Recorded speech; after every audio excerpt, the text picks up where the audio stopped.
عقیدت و محبت کے ساتھ آواز بلند درود پاک پڑھیں۔ اللہم صلی اللہ علیہ وسلم صلاۃ و سلام علیکہ حضرات، یہ محفل جس میں ہم اور آپ بیٹھے ہیں، یہ سرکار غوث اعظم رضی اللہ تعالی عنہ کی طرف سے منظور ان کی عقیدتوں کے اظہار کرتے ہوئے اس محفل کو سجائی گئی ہے، طلباء کرام کو بلایا گیا ہے۔ اللہ تبارک و تعالی اس محفل میلاد النبی کے صدقے میں اس گھر میں خوب برکتوں کا نزول عطا فرمائے۔ بالخصوص حضرت مولانا تنویر احمد صاحب قبلہ کے والدین کو مولا صحت و تندرستی عطا فرمائے، اور بھائیوں میں آپس میں تا عمر تا حیات خلوص اور محبت پیدا عطا فرمائے۔ اور ایک عظیم خوشخبری آپ کو دوں کہ آج کی جو تاریخ ہے اور رات گزر کر جو دن آنے والا ہے کل کا، یہ حضرت ابو بکر صدیق رضی اللہ تعالی عنہ کے وصال کے تاریخ ہے۔ آپ لوگ بڑے خوش نصیب ہیں، بہت سارے لوگ غوث اعظم کی تاریخ کو یاد رکھے ہیں، غریب نواز کی تاریخ کو یاد رکھے ہیں، لیکن اسلام کے لیے جنہوں نے سب سے زیادہ محنت کی حضور کے بعد، سرکار ابو بکر صدیق، ان کی ولادت کی تاریخ کو بھول گئے، ان کے وصال کی بھی تاریخ کو بھول گئے۔ ہم غوث پاک کا لنگر خوب لٹاتے ہیں، غریب نواز کا لنگر خوب لٹاتے ہیں، لیکن ابو بکر صدیق کے نام بھی پتہ نہیں، ان کے کارنامے بھی ہم کو پتہ نہیں۔ حضور فرماتے ہیں ابو بکر دنیا میں جب تک میں باحیات رہا، جس نے مجھے جو دیا میں اس کو اس سے بہتر انعام سے نوازا۔ جس نے مجھے جو دیا، حضور علیہ السلام فرماتے ہیں میں ان کو ان سے بہتر انعام سے نوازا، لیکن ابو بکر کا میرے اوپر اتنا بڑا احسان ہے کہ میں ان کے احسان کو چکا نہ سکا ہوں، اور قیامت کے دن اللہ کے بارگاہ سے ابو بکر کا احسان چکا۔ وہ حضرت ابو بکر صدیق رضی اللہ تعالیٰ عنہ، وہ ذات گرامی حضرت ابو بکر صدیق رضی اللہ تعالیٰ عنہ کی، کہ حضرت ابو بکر صدیق فرماتے ہیں دنیا میں مجھے 3 چیز بے حد پسند ہے۔ صحابہ کرام عرض کرنے لگے یا رسول اللہ علیہ السلام وہ 3 چیز کون سی ہے جو آپ کو پسند ہے؟ تو حضرت ابو بکر فرماتے ہیں پہلی چیز یہ کہ مجھے حضور کے لیے، حضور کے نام پر اپنی دولت کو خرچ کرنا بہت پسند ہے۔ اللہ، وہ ابو بکر صدیق، علماء فرماتے ہیں بیک وقت ان کے پاس اتنے خزانے تھے کہ 1000 اونٹوں پر اگر خزانوں کو لادا جاتا، اونٹ کم پڑ جاتے لیکن خزانے اور بڑھتے چلے جاتے۔ اتنی دولت تھی۔ ملک شام، ملک یمن، مکہ سے دوسرے ممالک میں ان کے جو ہے سامان تجارت کے لیے جایا کرتے تھے، لیکن حضرت ابو بکر صدیق فرماتے ہیں جب میں حضور کا کلمہ پڑھ کر حضور کا غلام بنا تو عرب میں سب سے بڑا امیر آدمی میں تھا، تخت اور تاج والا میں تھا، لیکن جب حضور کا غلام بنا تو ایسے بھی سچویشن آ گئے، ایسے بھی حالات آ گئے کہ 3 دن تک اپنے پیٹ پہ پتھر باندھ کے زندگی۔ لوگوں نے ان سے کہا اے ابو بکر صدیق، اے ابو بکر صدیق، تمہارے پاس دولت کی کمی نہیں تھی، خزانے کی کمی نہیں تھی، تم عزت اور شان کے ساتھ زندگی گزارتے، کیا ضرورت تھی کہ محمد الرسول اللہ کا غلام بن کے ایک غلامی کی زندگی گزار رہے ہو؟ تو ابو بکر صدیق نے کہا تھا مجھے تخت و تاج میں وہ سکون نہیں ملا جو محمد الرسول اللہ کے غلامی میں سکون ملا۔ وہ حضرت ابو بکر صدیق، عزیزان محترم، حضرت ابو بکر صدیق فرماتے ہیں مجھے 3 چیز بے حد پسند ہے۔ پہلی چیز یہ کہ حضور کے نام پر، حضور پر دولت خرچ کرنا، اور دوسری چیز حضرت ابو بکر صدیق فرماتے ہیں مجھے حضور کا چہرہ دیکھنا پسند ہے۔ تو اللہ کے نبی نے جب دنیا میں حضرت ابو بکر صدیق حضور سے محبت کیے تو انہوں نے کیا انعام دیا؟ حضور نے یہ انعام دیا کہ ابو بکر صدیق جب تمہیں دنیا میں میرا چہرہ پسند تھا تو یاد رکھنا جب میں دنیا سے چلا جاؤں گا میرے بعد تم آؤ گے تو تمہیں کہیں اور دفن ہونے کی ضرورت نہیں ہے، میرے روزے پر آ جانا، جب بھی کوئی میرے بارگاہ میں سلام پیش کرنے کے لیے آئے وہ تیرے بارگاہ میں بھی سلام پیش کرتا ہے۔ اس لیے جو لوگ حج بیت اللہ شریف کو جاتے ہیں، جو لوگ حج بیت اللہ شریف کو جاتے ہیں، وہ جانتے ہیں جو انسان حضور کے بارگاہ میں جائے گا پہلے وہ حضرت ابوبکر صدیق کے بارگاہ میں جانا ہے۔ یہ حضرت ابوبکر صدیق کی دوسری چیز ہے کہ مجھے حضور کا چہرہ پسند ہے، اور تیسری چیز کیا؟ حضرت ابوبکر صدیق رضی اللہ تعالیٰ عنہ کہتے ہیں حضور کے ساتھ سفر کرنا مجھے بے حد پسند ہے۔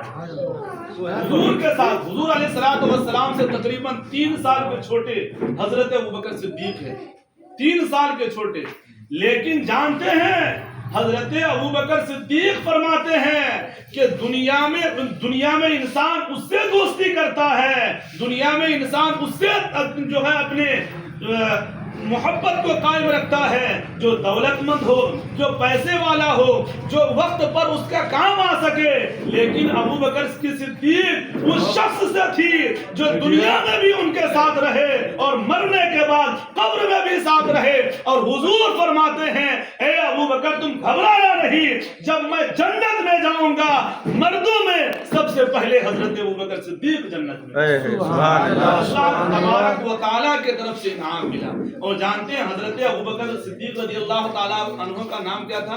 ان کا نام ان کے والد محترم حضرت ابو قحافہ رضی اللہ عنہ، ان کا نام عبداللہ بن عثمان رکھتے ہیں، لیکن ان کے پاس بکری اور اونٹوں کی کثرت تھی جن کے وجہ سے ان کا نام ابو بکر پڑ گیا۔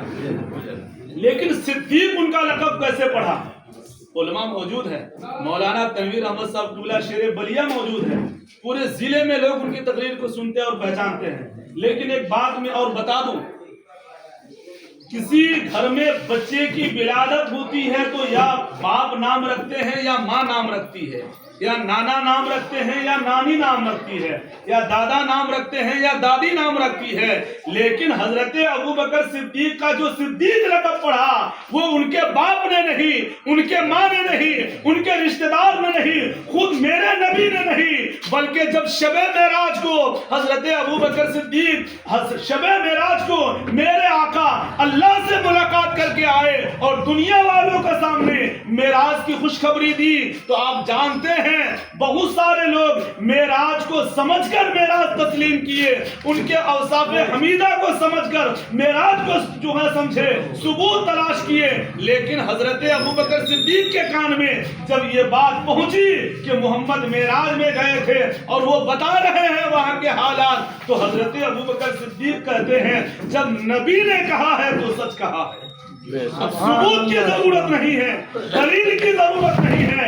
جب بغیر دیکھے بغیر سنے حضرت ابوبکر صدیق نے معراج کو تسلیم کر لیا تو اللہ نے اپنے بارگاہ سے حضرت ابوبکر صدیق کو صدیق کے لقب سے نوازا۔ سبحان اللہ، سبحان اللہ۔ دنیا میں ہمارا آپ کا کوئی نہیں بول رہے ہو ہے، یا تو پیر رکھتے ہیں یا تو استاد رکھتے ہیں یا تو علماء رکھتے ہیں، لیکن صدیق جو لقب پڑا ہے یہ کوئی پیر نے نہیں بلکہ اللہ نے لقب رکھا۔ جانتے ہیں حضور کے کیسے ساتھی ہیں، کیسے جو ہے ہم سفر ہیں؟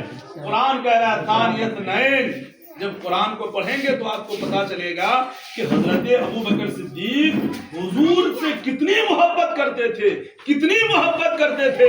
حضرت ابوبکر صدیق جب حضور نے فرمایا اے ابوبکر اب میرا جو ہے ہجرت کی تیاری کرنی ہے، مکے والے بہت تنگ کر رہے ہیں، مکے والے پریشان کر رہے ہیں، اب جانتے ہیں حضور نے ہجرت سے پہلے اپنے چاہنے ماننے والوں کو مکے سے ہجرت کروا دیا، وہ لوگ چلے گئے، لیکن ابو بکر اور حضور حضرت علی ٹھہر گئے، انتظار میں ہیں کہ جب اللہ کا حکم آ جائے ہم ہجرت کر کے مدینہ چلے جائیں۔ اس دن سے لے کر حضرت ابو بکر صدیق کہتے ہیں میں کبھی چین کی نیند رات میں سویا نہیں، ہر رات میں اپنے دروازے پر اس لیے کھڑا رہتا تھا کہ کب حضور آ جائے اور میں ان کے ساتھ سفر میں چلے جاؤں. ہر رات اس انتظار میں کھڑے رہے کہ حضور کا حکم ہوگا, ہم ان کے ساتھ نکل پڑیں گے. اگر ہم سو جائے, حضور آ کے دروازے پر آواز لگائے, یہ شام کے خلاف ہے. اسی لیے تو کسی نے کہا ہے طاعت پر نہ تقوی پر نہ زہد و اتقا پر ہے, ہمارا جو کچھ ناز ہے محمد مصطفیٰ.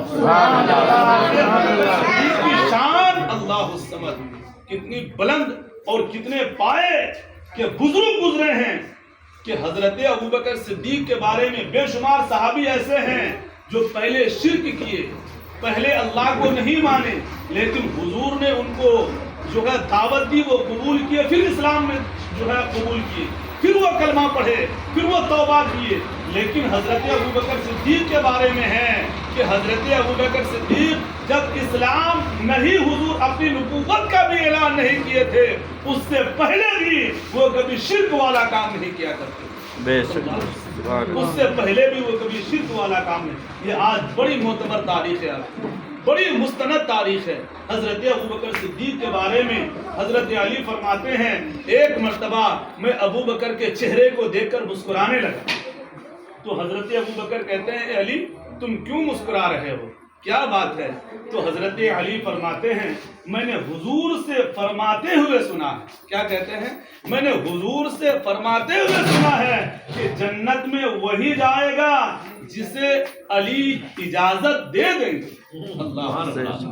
جب حضرت علی یہ حضرت ابوبکر صدیق کہتے ہیں اے علی میں نے حضور سے فرماتے ہوئے سنا ہے کہ جنت میں وہی جائے گا جسے علی اجازت دے دیں گے, تو حضرت علی یہ دیکھ کر وہ بھی مسکرانے لگے اور کہنے لگے اے ابوبکر میں نے بھی حضور سے سنا ہے. تو حضرت علی کہتے ہیں آپ نے کیا سنا ہے؟ تو حضرت علی کے فرمان کے بعد حضرت ابوبکر صدیق جب مسکرائے تو علی کہتے ہیں اے ابوبکر میں نے بھی حضور سے سنا ہے کہ علی اسی کو اجازت دیں گے جس کے دل میں میرے صدیق کی محبت ہو. یعنی علی اس وقت تک اس کو اجازت نہیں دیں گے جس کے دل میں صدیق کی محبت نہ ہو. اور ایک مرتبہ تو حضرت عائشہ رضی اللہ تعالیٰ عنہا جب حضور کے بارگاہ میں حاضر ہوئی, کہنے لگی آسمان کے ستاروں کو دیکھنے کے بعد یا رسول اللہ علیہ السلام آسمان میں جتنے ستارے ہیں کیا اس ستاروں کے برابر کسی کے نیکی ہے؟ تو حضور علیہ السلام نے فرمایا ہاں عائشہ آسمان میں جتنے ستارے ہیں ان ستاروں کے برابر میرے عمر کے نیکی. حضرت عائشہ سوچ رہی تھی کہ میرے والد کا نام لیں گے, ابو بکر کا نام لیں گے. حضرت عائشہ کے چہرے پر غم کے آثار ظاہر ہو گئے, حضرت عائشہ کے چہرے پر غم کے آثار ظاہر ہو گئے. تو آپ جانتے ہیں میرے نبی مسکرائے اور جواب دیے اے عائشہ تم غمزدہ مت ہو, تم یہ مت سوچو کہ آسمان میں جتنے ستارے ہیں یہ حضرت عمر کے نیکیوں کے برابر ہے, لیکن آپ جانتی ہو اے عائشہ تیرے والد ابو بکر کی جو نیکی ہے. حضرت عائشہ کہتی ہے رسول اللہ علیہ السلام وہ کتنی نیکی ہے؟ تو حضرت عائشہ سے حضور فرماتے ہیں عائشہ آسمان میں جتنی نیکیاں ہیں یہ ابو بکر کی ایک نیکی کے برابر. آسمان میں جتنے ستارے ہیں یہ عمر کے نیکی کے برابر ہے, لیکن حضور فرماتے ہیں جتنے آسمان میں ستارے ہیں یہ ابو بکر کے ایک نیکی کے برابر. وہ کون سی نیکی؟ جو غار ثور میں حضور کی محبت میں انہوں نے زندگی. تو عزیزان محترم اللہ تبارک و تعالیٰ کے بارگاہ میں دعا ہے سرکار غوث پاک کا بھی فیضان آپ کو ملے اور سیدنا ابوبکر صدیق کا بھی فیضان ملے. اور صدیق اللہ الصمد وہ حضرت ابوبکر صدیق جو دنیا میں رہے تو ساتھ رہے, سفر میں رہے تو ساتھ رہے, جنگ میں رہے تو ساتھ رہے, بستر میں رہے تو ساتھ رہے, تجارت میں رہے تو ساتھ رہے. ارے حد تو یہ ہے کہ قبر میں ہے تو ساتھ میں اٹھائے جائیں گے تو ساتھ میں اٹھائے جائیں گے, اور جب جنت میں داخل کیے جائیں گے تو ساتھ میں کیے جائیں گے. اور حضور نے فرمایا ہے کہ ابو بکر کے دل میں جن کی محبت ہوگی, ابو بکر سے جن کے دل میں محبت ہوگی وہ کبھی ایسا ہو ہی نہیں سکتا ہے کہ جنت میں نہ جائے. تو اللہ تبارک و تعالیٰ کے بارگاہ میں دعا ہے پروردگار عالم ہمیں اور آپ سب کو سیدنا ابو بکر صدیق رضی اللہ تعالیٰ عنہ کے فیوز و برکات سے مالا مال عطا فرمائے۔ السلام علیکم ورحمۃ اللہ۔